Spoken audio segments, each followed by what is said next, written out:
Hi, everyone. Welcome back to being the best version of yourself. I'm your host, Dr. Carey Heller. Today, we are joined by Tarra Stubbins. Is that how I pronounce it? It's Tara. Tara. Okay. Sorry. All right. Well, so why don't you tell us a little bit about yourself, or tell our listeners a little bit about yourself? My name's Tara, and I have been an entrepreneur, a business entrepreneur for almost 20 years now. But what everyone really loves to hear about me is I started my career as a personal and executive assistant for big rock and roll celebrities. So I traveled the world with some bands that you've probably heard of, such as the Rolling Stones. And I got to kind of live that rock and roll lifestyle. And I'm extremely passionate about what makes people a success and what helps them maintain their successful lifestyles. Because I was always so fascinated, like, why Mick Jagger? Why not this other person on the street? Like, what is he doing on a day-to-day basis that made him such a huge success? Like, is there such a thing as the lottery of life, or, what is it? So I am always extremely passionate and fascinated about what makes people a success and what helps maintain their success, and how you can set goals, and really anyone can achieve their goals if they do some really simple things throughout the day. So that's me in a nutshell. I agree. Well, thank you. So, I guess in terms of getting started, I guess what are some reasons why you think people maybe struggle sometimes or a lot with time management? That's a really, really great question. I get asked that a lot. And in my opinion, it's because people try to fit into a specific box. So, of course, you can read on, Google or ChatGPT, like, how do I better organize my day? Or we read like a book from a famous CEO or entrepreneur, or even like a busy stay-at-home parent that have been successful doing, time management. And we try to go, okay, well, this is what they do in their days, so I'm going to copy exactly that in my days, and then I'm going to be a time management superstar. But that's not the case, because we are our own human beings. We're not, the person who's writing the book, or we're not ChatGPT. We're not Google, who kind of tells us very specific, kind of inside the box ways of like running our lives. We always have to think, what is it that we want? Like, why do we want time management? Is it because we're feeling stressed throughout the day? Is it because we're not achieving our goals fast enough? Is it because other people are complaining about our time? Like, what is it that is actually making us want to think about improving our time management? And then we also have to look at our lifestyle. So, is my lifestyle where I want to work, 5 a.m. to 10 p.m. at night, and I can survive that way? Is my lifestyle that I know that I can't do that, and I only want to work, a 9 to 5 job, and I want to come home and forget everything else and spend time with my family? Do I want to run a business so I can spend more time with my family? So you have to kind of think about what is it that you want in your day to day. And then I always say that people try time management techniques, but they don't try them long enough. So time management is a habit that we have to form. And we wouldn't go to a gym and run on a treadmill for an hour and be like, oh no, we didn't lose 20 pounds. Like, that would be great. I would love that. But it's something that you have to work at, and you have to stick at it. And it's not going to maybe work the very first time, but you can't tell me you're bad at time management when you've only tried, say, time blocking for a day and a half. So it's trying to figure out what techniques work best for you, what versions and kind of packaged together techniques works best for you, and what you're trying to get out of your time management goals. And talking about goals, it's also really important that you think about time management in a way to be able to achieve your goals or to live your goals. So, what am I doing on a day-to-day basis that is helping me move that needle just a little bit in my goal? And then that you are actually managing your time correctly, rather than just kind of throwing it all away and letting the universe decide what happens to you next. All right, you've definitely brought up a lot of really good points in that explanation. So it sounds like, what I'm hearing is the idea of, it's not sort of one size fits all in terms of strategies and tools, that it's each person is different in terms of what they need, but also figure out what are the goals. Do you figure out what are you trying to achieve in the first place in terms of time management and why? Yeah, exactly. It's my biggest pet peeve when people come to me and say, I've tried time blocking, I can't time block. This time management book tells me that I'm supposed to time block. I guess I'm just, useless. And it's like, time blocking might not work for everybody. A lot of people I know get stressed out when they look at their calendar if it's time blocked back to back to back every single minute of the day. And I know that, time blocking sometimes when you do it correctly, you're supposed to put your lunch in, your free time in, like when you're going to go to sleep, things like that. But it does look overwhelming to some people because they don't see any space in the calendar, even though it is saying kind of free space, free time. Your body kind of and your brain kind of thinks, well, I have to do something right now. The calendar is telling me. So it doesn't work for everybody. And that, maybe you can try a little bit of time blocking, like just blocking your meetings or just blocking your to-dos or, something like that. And then another technique for making sure that you actually get through the day successfully. No, I think it's a really great strategy. And I think what it also brings up is the idea of sometimes starting small. That for some people, it's hard to suddenly go from not really doing anything to suddenly this, super detailed system. So maybe starting small with blocking out time for certain things initially, maybe getting and kind of building upon that. Yeah, it's true. And, it's another reason why we hear all the time why New Year's resolutions don't work. It's because, we set out these big goals of like, I'm going to lose this weight. I'm going to eat healthy. I'm going to start my business. My business is going to make $1 million all in one year. And you start out really strong for the first week of January. And then, of course, it's like, it's too much. It's too much at one time. And of course, we're not going to be able to keep up those habits and those routines that we have to be able to achieve our goals. So, yeah, absolutely. When you're starting out with time management, if you're feeling overwhelmed, if you're feeling like you can't get everything done, or there's no way time management is for me, it's only for people who I actually hear this a lot because I work with celebrities and I bring up examples of, how celebrities manage their time. And people say, well, of course they can manage their time. They have nannies and chefs and things like that. But that's their decision. It doesn't mean that you have to be rich and famous to manage your time better. It just kind of what is working for your lifestyle and what you are bringing to the table. Hmm. No, I mean that definitely makes sense. And it also brings up an interesting question of how do you decide, as far as trying to be more efficient and productive, how do you decide what you do yourself versus you delegate when you can as a means to kind of be more efficient? And any like again, I realize this probably depends on the particular task at hand, but any general thoughts that you have for our listeners on some ways you could help decide for certain types of tasks potentially if it makes sense to outsource it basically rather than doing it yourself as a means to sort of to get more done and fit other stuff in that you need to be doing.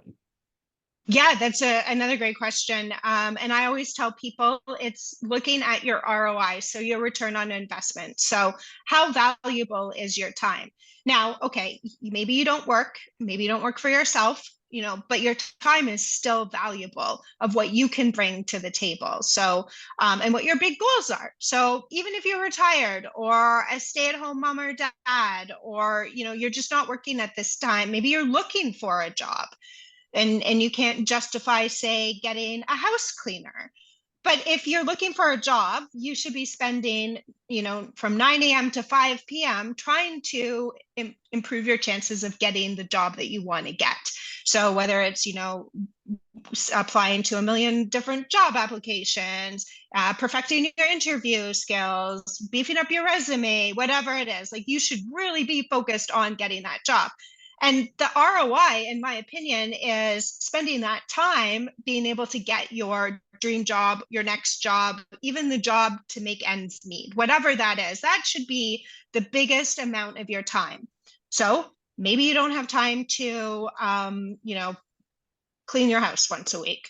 Maybe you don't have time to walk your dogs every day because you're really focused on this big return on investment of what you're trying to do, your big goal.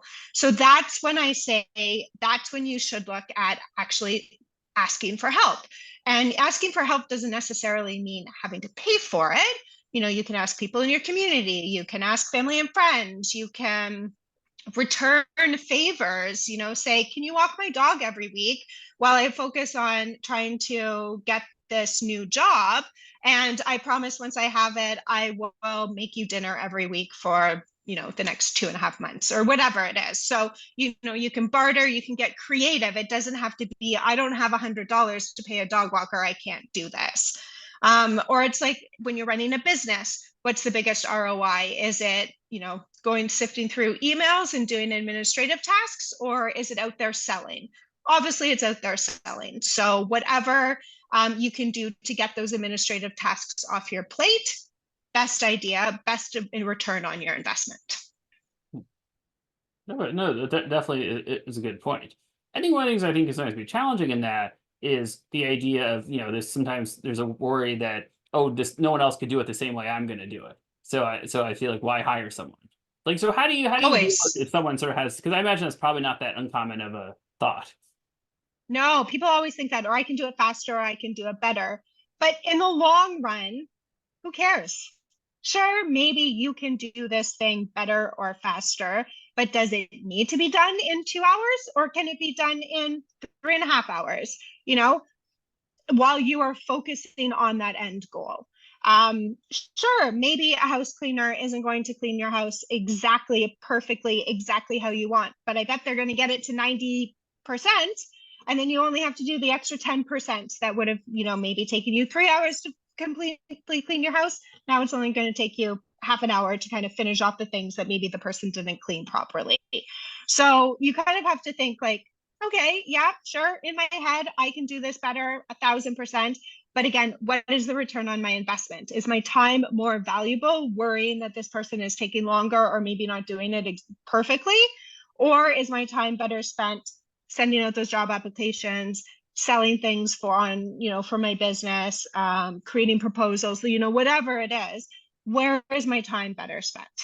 And I always say too that, if you teach somebody, if you hire the right person, and if you teach them, 1 or 2 times, they should be able to catch on and do the things that you want them to do, exactly how you want them to do it. So yes, maybe the first time they do it may take a little more of your time, a little more of your resources.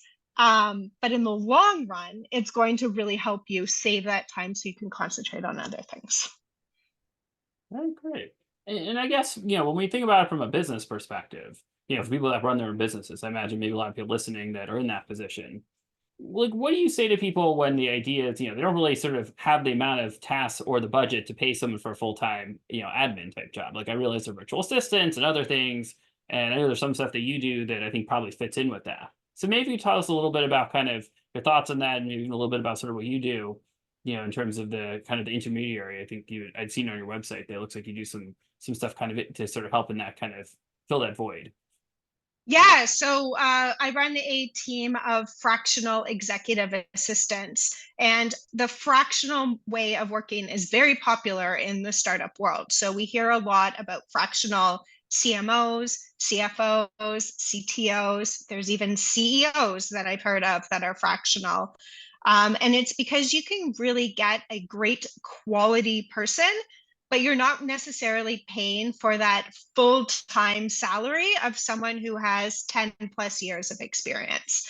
So virtual assistants, absolutely amazing. I support them 100%. You can find them, on different online resources, overseas, very reasonably priced, and they're wonderful to get those like smaller tasks off of your to-do list, those tactical things that you have to do. Maybe you want someone to help you send 100 cold emails a day, or aggregate a spreadsheet, or combine a CRM, or send some small social media comments out, or things like that. So absolutely amazing. And again, return on investment.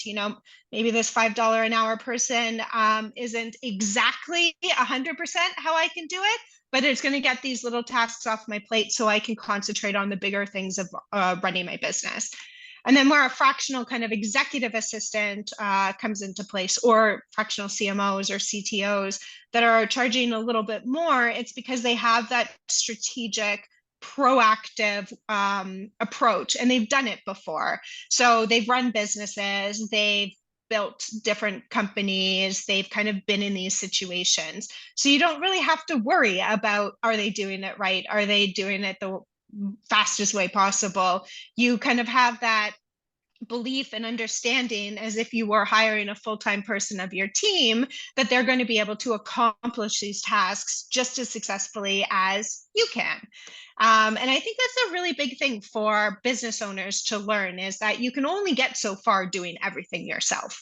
So it just depends on, how successful you want to be. If you are great being a one-man person, one-man woman shop, please be one. No one's stopping you. But if you want to get kind of over that level, that like hump of success, you're going to have to outsource. You're going to have to delegate. You're going to have to bring in the team. There's no way you can do it yourself. No, I think it's definitely a good lesson, as people are trying to, for people that are listening that are interested in trying to grow a business. Yeah, definitely. And people always ask me too, what's the difference kind of between hiring like a virtual assistant and a like fractional executive assistant that's had more experience. And a lot of times I say that if you are nervous about delegating or don't know where to start, then it's better to work with someone who has that experience of kind of pulling the tasks out of you, rather than going, oh, okay, what's my next task? Because if you're nervous about it, you're not going to delegate. But if you have someone there working beside you and as a team member who's like, okay, let's do this together, let's try to get this off your plate, I'm going to try and do this little thing, and then ask you if it's okay, then you feel more confident to then delegate and outsource more and more and more. No, I think that definitely makes a lot of sense. I think it really gets at the idea that the comfort level can make a huge difference in someone's willingness to delegate. Yeah, exactly. It's all trust too, right? Like make sure you work with people that you trust and build that trust with. Yeah, no, absolutely. I guess one question I sometimes get asked, or in terms of some of the stuff clients I work with, is that there's often a big question around AI and like ChatGPT, for example, and this question of what stuff can you use it for that ends up actually being helpful versus something I see a fair amount of people think it can do a lot in certain ways and end up taking twice as long trying to do it that way instead of just doing it the way without it. And I'm wondering if you have any sort of general thoughts based on any experience you may have had with it of what are like a couple of things that are really worthwhile to try to use it for versus what are things that people try to use it for that are a good idea kind of to stay away from. Yeah, so I absolutely love Google, ChatGPT, AI, all the AI programs out there to get me started. I actually do a lot of coaching for new business owners and business owners who are trying to get to the next level and feel stuck. And ChatGPT is an awesome resource to help you get unstuck. Now, I don't want that you to use it, word for word and absolutely. So you want to write a blog a week for the next, to beef up your SEO marketing initiatives, whatever it is. A lot of people don't know what to write. A lot of people don't know where to start. So they'll procrastinate. And then procrastination leads into never actually doing it. And then you're kind of in this like big circle. But AI can really help you get started. And I use it all the time. So there's tasks that I don't ever really want to do, but I'll just, and a lot of it is for me for like creative thinking. And I'm great once I get started, but I just don't know how to start. So I'll just ask a question and then I'll read it and then I'll go, okay, well, I agree with this part. I don't agree with this part, but then it kind of helps me get started and helps me get that momentum of having to get that task off my plate. So I love using it for that. People who do suffer with procrastination and time management difficulties and not even being able to achieve even some small things of their levels of their goals, I think it's a great way to again get started. I would never copy it word for word.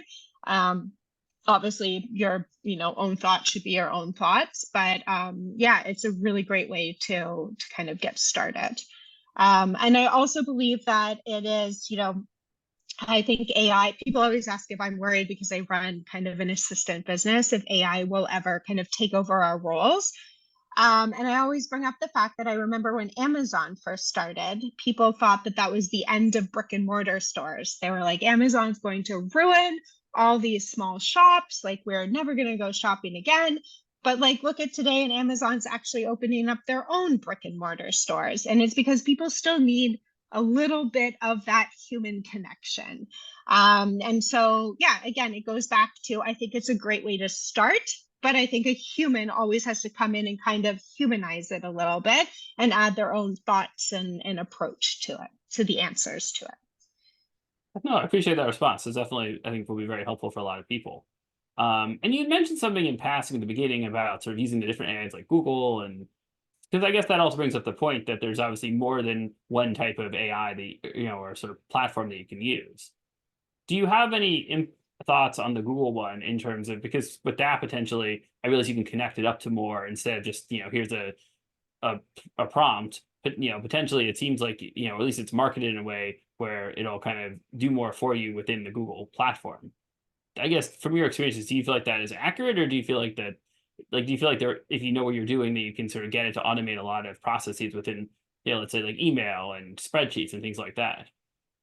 Yeah, so my whole thought around all the programs is kind of my same thought around time management. And it is, I think a lot of people get waste a lot of time and get bogged down into like, what is the perfect system for me? What is like the perfect calendar system? What is the perfect AI tool? What is the perfect email system? What is the perfect like note-taking system? Whatever it is, and they kind of waste a lot of time trying out a lot of programs and a lot of task management and just a lot of AI programs. And again, it goes down to what you're doing and who you are. So, me saying I really love using ChatGPT over anything else really means nothing, because that is my lifestyle and how I operate and how I think. So I think everyone should try out their own AI systems and what works best for them. But I also wouldn't waste a lot of time on it either, because then you're just wasting time to waste time. So I believe in simplified systems. So anything that can, and not overcomplicating things. So people always like to try and over automate everything, and they get into like all these back end codings, and there's things automating other things, and then one thing goes wrong, and then they spend their whole day trying to like figure out what's happening, where it's like, let's just follow our calendar and kind of move on from the situation type thing. So I'm a big fan of not overcomplicating things, whether it's time management or whether it's goal setting or whether it's your AI programs, and really kind of trying out quickly what's best for you and moving on. Oh, no, definitely good advice. I guess, is there anything I haven't asked you about around time management? Do you feel like would be something that you'd like to sort of, leave with the listeners with, like either a practical strategy or any sort of other general advice that's sort of a good kind of closing point for today? Yeah, so I always have I kind of have a hatred, I should say, to the word multitasking. So a lot of people think that if they are good multitaskers, that they are good at time management. And there really is no such thing as multitasking. The human brain can't think of more than one or two things or one thing at a time. So when you think that you're thinking of two or more things, it's actually context switching really quickly between one or the other. And people have argued, and they're like, well, I can walk and breathe at the same time. So I don't mean like general living tasks that your body's doing, but if you're trying to do the laundry and type on your email, you're actually, or on your phone, you're actually switching between those two tasks. You're not doing both of those exactly at the same time. And it's actually causing us to become incredibly exhausted. And if you ask people if they are tired, most of the percentage of people are going to say, yes, I'm exhausted. And it's because we're trying to do too much and all at once. We even like watch TV and scroll on social media at the same time. So our brains are kind of switching between two things all the time. And I've noticed from working with all of the celebrities that I've worked with that the most successful people are the ones who can 100% focus on the end goal. So one, they are absolutely amazing at setting their goal and sticking to their goal. And two, they are incredibly focused on that end goal, and they don't let anything come in their way. of getting and reaching that goal. They don't take no for an answer. They just do it. And I always say that I can like sum up all my speeches, all my presentations in like 4 words, and that's just do the thing. So instead of trying to hack better time management techniques or better AI techniques, it's like, just do it. Just get down, and we all know that we have to do these tasks. Let's focus on this task and let's just do the task. Everybody knows, I always go back to losing weight because I think a lot of people can resonate with that, but we all know how to live a healthy lifestyle. Do we? Probably not. But if we just did the things, we could live a healthy lifestyle. It's the same with running successful businesses. You know, we can Google till we're blue in the face of how to run a successful business. We all know how to do it eventually. Do we do the things? Maybe not, because we're trying to kind of hack these like better forms of doing it, and we're not staying focused on our goals and our end goals. So I would say that if you're trying to be better at building businesses, be better at achieving your goals, then I would definitely concentrate on focusing on one task at a time, getting that word multitasking out of your vocabulary, and really kind of not making excuses to not just do the thing that you know that you have to do to be successful. Yeah, that's definitely very good advice. And I think, one thing to add to that is the idea that, you mentioned a couple times the idea of just sort of doing it, which, for some people they can, they set their mind to it, they can do it. For others, it can be a little more challenging, especially if they have ADHD or executive function weaknesses. And so I think another part of this is also when you're having that kind of trouble and you can't do it and you can't figure out how to do it, to ask for help. Absolutely. Ask for help, delegate, what we've been talking about. Absolutely. And I always think that no matter what, if you work yourself up to the point where you think something is hard, where you think something is too boring, where you think something is going to take too long, then it's going to be even harder to start. So if you can kind of just get out of your own head and just, again, do the thing, then it's going to be a lot easier to kind of build that momentum. I always say that successful people know how to build their own momentum. So, a lot of us will wait for that big lightning strike moment to happen. And like, that's not happening. The lightning strike isn't coming. We have to create our own lightning strikes by building momentum of smaller things, smaller successes, until, we're like, oh yeah, we're motivated. We're going to do the thing now. We can, focus on these bigger pictures. Oh, well, great. And I guess, where can listeners find you if they want to reach you or find you online? Yes. So I'm on social, Tarra's Time, Tarra with 2 R's. X, I guess we call it now, and Instagram. And then my business is takeiteasygroup.com. All right, great. Well, thank you very much for joining us. This is definitely really helpful, and thanks a lot to all of you out there listening. Until next time, I guess hope everyone stays productive and really makes the best use of their time. I hope so too. Thanks so much for having me. I had a great time.